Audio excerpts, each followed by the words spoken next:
Hey everyone, it's Greg with Auto Sausage. We're going to give a quick update here as far as our new auction game. So if you haven't checked it out yet, go to learnfromothers.org, hit the Auto Sausage tab, and I will update that with a fun little survey/game where you can actually win prizes. Now this is just starting. I'm trying to figure out the kinks, so nothing big and stupendous at this point. But I did just get a sponsorship, so you will see some car care products showing up there as potential prizes. But I'm kind of waiting until I get the nuts and bolts figured out on this thing so that we can make it a fun, really cool game to play. So picture like fantasy football, but kind of with cars, I guess. So we'll see. So first off, thank you for all the participants from this last week. This one was a really hard one. So as a review, I picked out 5 cars from the Mecum auto auction that is still going on today, Sunday. I think today's May the 16th. So I'm trying to keep this as fresh as possible. So I picked out 5 cars, 1 from Friday night and 4 from Saturday. And you, the listeners, entered to win a prize without even knowing what the prize was. So kudos to you. So congratulations to Jim K from Cincinnati. That's K as in, I'm not telling you what his whole last name is for privacy reasons. But he got 2 out of 5 correct. So that shows you how difficult this game is. I actually only got 2 out of 5 correct as well. So we'll go into that a little bit more here. Jim, you will get your prize soon, which if you know me and what I do for a living, you could probably figure out what it's going to be. So you will have that soon. So now stay tuned. I think next week I'll have the next one up, which will be the RM Sotheby's auction, March 29th through the 30th in Fort Lauderdale, Florida. So I'll have 5 more cars for you to guess. It's multiple choice. So you guess what they're going to sell for. You can watch it live to kind of see how you do on TV. And then I'll recap the winners and tell them what they won. So the prizes will get bigger. The thing will get better as I figure this stuff out. So stay tuned for more. So from this last one, so like I said before, it was difficult. So 4 of the 5 did not actually meet the reserve. So what does that mean? So if the reserve, meaning this is the minimum amount they'll take for the car. So let's say the reserve was $100,000. It was bidded up to $90,000. It did not actually sell at the auction. But for our purposes of the game, we counted $90,000 as kind of the price point. So some of the options were like it would sell for under $100,000. If you guessed it would sell for under $1,000, you got that one correct. So I think the whole collector car market is going through a little transition right now. Some of the prices are going down significantly. Porsches, which I'm a fan of, those seem to be going down a little harder than some others. So the first lot that was that you could guess on was a 1963 Corvette split window coupe. This was a Friday deal. If you go into the Mecum website, you can check it out and you can actually scroll to it. It was lot number 136.1. This is a really nice car. It was a split window, which is the most desirable of the second generation Corvettes. I think it was a dark blue, which I wasn't crazy about, but it was fuel injected and 4-speed. So really cool. The Hagerty price guide had it between $62,000 and $158,000. That's a wide gap. 62 grand was for if it was in good shape. $158,000 was if it was in concourse show condition shape. The trend on this particular car slightly down to flat. So the 63 split windows were really high a number of years ago. Now they're slightly down to flat. And this one, I hate this. Mecum kind of bullies people in the audience a little bit, and they start out the initial bid really high. So they started to bid out at 170 grand, just hoping someone would accidentally, or they were all excited about the car, would throw their hand up at a crazy high price. That's even higher than what Mecum says it should sell for.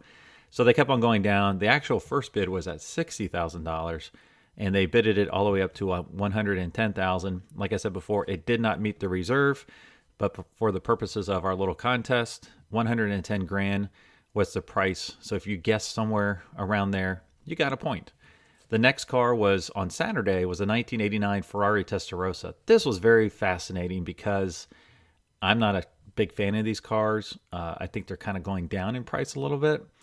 So, but this one was a very rare color. It was a pretty blue. It was a one-owner car, low miles, and had a recent service. The auction estimate, which really surprised me. So first off, let's go to Hagerty Price Guide. If it's in good condition, it's an $80,000 car. If it's in concourse condition, awesome, immaculate, it's $132,000.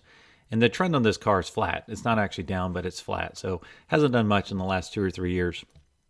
Well, the auction estimate surprised me was $150,000 to $170,000 because of the rarity of the color, the low mileage, and the one ownership and the condition of the car. So I thought that was really high. So the bid started at 200 grand, but the actual first bid didn't occur till $70,000. The reserve came off at 160, which was right in the center of their estimate. And the guy was picking on the bidders. He's like, one guy, he yelled out, "You only did one bid and you're out." And then he would point to someone. He's like, "You're out." So I think they're really trying to play on everybody's egos, So if you said, "Hey, you're out," you probably get a little bit upset and try to bid again to show them, "Hey, I know what I'm doing. I can bid this car up." So this one actually sold. It sold for $170,000, sold at the top of the reserve. I'm sorry, 160. So it sold at their reserve, or in that window. So anyways, that was very surprising. So that was one of the only one of the 5 that actually sold, and it sold for top end of the estimate and way higher than what Haggerty said it would have done. The next car on the docket was a 1958 Porsche 356A Super Cabriolet. So like I said before, Porsches are going down, as was witnessed earlier at the Amelia Island auctions the week before. A lot of Porsches did not sell for the money that they thought they would sell at. So the only one that seems to be going up is the Porsche 996. That's the car that was made from 1999 to 2004. Those are super cheap right now. They're anywhere from 15 grand to, if you got a turbo, turbos are like 60 grand, but they've pretty much bottomed out on the depreciation curve. They're starting to go up. So if you can find one in nice shape, that's the one to get at this point. So this particular car, 1958, lot number 97, was a 4-speed rare, had the rare Rudge wheels, and it was red. Really nice car. Haggerty said it would sell between 106. Well, Haggerty price guide was good, 164,000, to Concourse 268,000. So the trend on this particular car is flat last couple years. One bad sign is there was a 2015 Porsche 918, 2 cars previous, and that's the Porsche supercar. That was a no sale at 1.3 million. It was like $200,000 off. And that same thing, like I said before, happened in Amelia Island. So this car, I got the number wrong here, I think. Oh, it did not meet the reserve. I think it was bidded up to like $110,000. And if you looked at the results through Saturday, they had auctioned off 14 Porsches, and only 2 of them actually hit their reserve and sold. So only a 14.2% success rate on Porsches through Saturday. I haven't checked to see if Sunday, if they improved on that or not. But that's a really, if you were a Porsche owner, those are really poor results. So let's see. The 4th car was another Porsche. It was lot number 120.1, a 1976 Porsche 930 Turbo. That's actually one of my dream cars. They made this car, I think, from 1976 to 1989, I believe. This one was also called the Widowmaker because when that turbo kicked in, you really didn't know where the heck it was going to go. This was a black car, 4-speed, 3-liter. Haggerty price guide, it was between $148, good condition, $148,000, to $300,000 for a concourse. And the trend on this one's down. So last year or so, it has gone down. And this one was only bidded up to $110,000. Again, did not meet the reserve. And the last one, this one was fantastic. I thought this was very interesting. This is a 1973 Ford Bronco Strope Baja Edition. So this is lot 121.1. This is a 302 V8 automatic. What was cool about this car, it was very rare. 1 of 120 produced. Special appearance package, really cool looking truck. So the Haggerty price guide on a, not this edition, just your basic Bronco, was $37,000 for good to $90,000 in concourse condition. And this trend line is strong up. So if you currently own a Ford Bronco in the 70s, hang on to it. It's going up tremendously. If you find one that seems to be pretty cheap, grab it up while you can. So the results on this one was bidded up to $90,000 and it did not hit the reserve. So it went over the Haggerty price guide for concourse, which I said was 90, but it's actually $87,000 and $87,900. It was bidded all the way up to 90 grand and did not sell. So that tells me if it's the actual 1 of 120 special edition, that price point's probably in the 120 to 130 range, and this one was bidded up to 90. So it was a no sale. Anyways, that's it for our first contest. Again, congratulations to Jim K from Cincinnati. Like I said before, go to learnfromothers.org, hit the Auto Sausage tab to see what the next contest is, and please participate. You will have to sign up for email, but I will not spam you, I promise.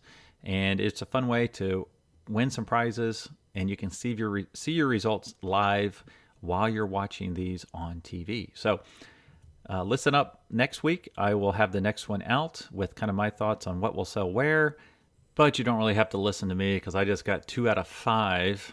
I should have done much better than that. So it will get better. I will show you my expertise as I dig into this a little bit more. So to see what's going on outside of the podcast, be sure to check out Auto Sausage on Instagram, and we will have a Facebook page up and running soon, so you can see kind of cool stuff I see during the week.